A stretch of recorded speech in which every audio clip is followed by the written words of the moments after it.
Greetings and welcome to Viking Age Music on this nice autumn evening here in Rebec.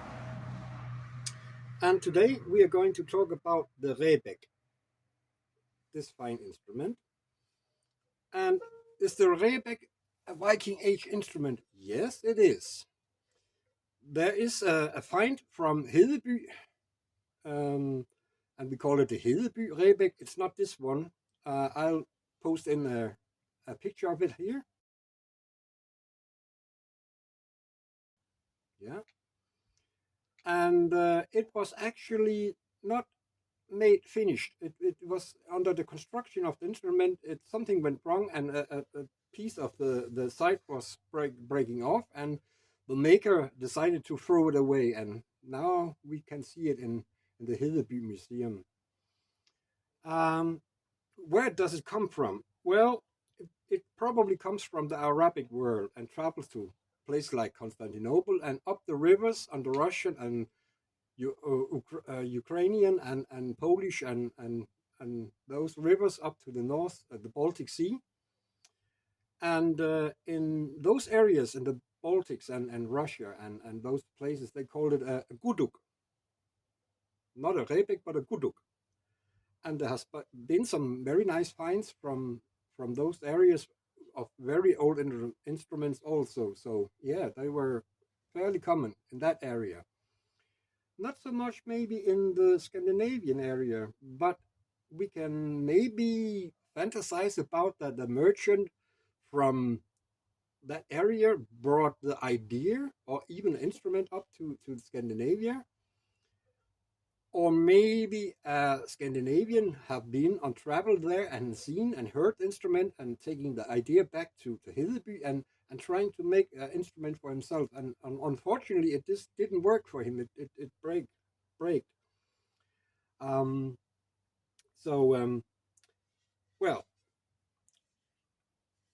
this one actually, I haven't made the entire instrument myself because the body, the main piece of the body, I got from a good Viking friend, Otto. Greetings, Otto. And he said, if you could make something out of it, then it's yours. So I was glad. I hollowed it out a bit more and I made the finish on the body. Then I put a piece of oak on here, and the top piece, the lid is out of birch. Yes, that's that. And you can see, I really don't know what kind of wood the body is made of, but you can see it's very beautiful shaped and the ores in it is very, very beautiful. Shame I can't remember what the wood is, but beautiful it is. So, how do you play a rebek or guduk? You need a bow. It's a bowed instrument. And you also probably a good thing is to give it some rosin, like violins and cellos, and also the strings give it a little bit of rosin. So you really got a good friction. The friction is making the sound. And the sound travels down on the bridge here, down to the body. You can hear. That's nice. Well, the bow has horsehair, and the strings would, at that time or that period, would also be, and somebody still uses today, many uses the horsehair strings because it's the most authentic. But I have that problem with horsehair. It's very, very unreliable in many conditions, like the weather and the humidity in the air and so on and so on. So I have made some strings out of very, very thin fishing line and then take a lot of bundles of those and then you twist them. Then you get the sound.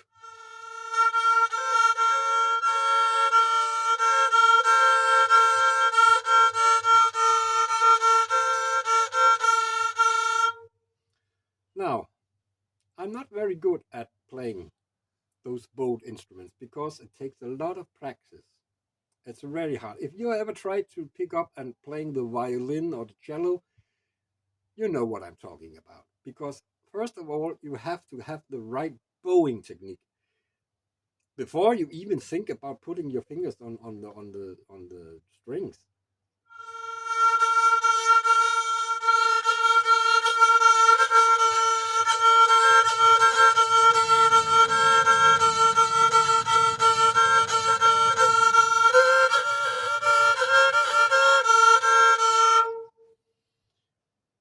And I need a lot of practice yet. But also, I'm fiddling very much with the instrument still. I'm not totally satisfied with it yet. I'm fiddling around with the thickness of the strings. I'm also fiddling around the height and the placement of the bridge. So that's room for improvement. But the main issue is you really have to practice on it. Like you have to practice on the Talhabe and you have to practice on the Yuhiko because it's basically almost the same instrument or the same technique you have to use because you don't press the strings down on the fretboard. You can do it, but that you can't do that on a Talhabe or Yuhiko. There's no neck or fretboard. And you do the same here. You just put your fingers lightly on the strings to make the shift.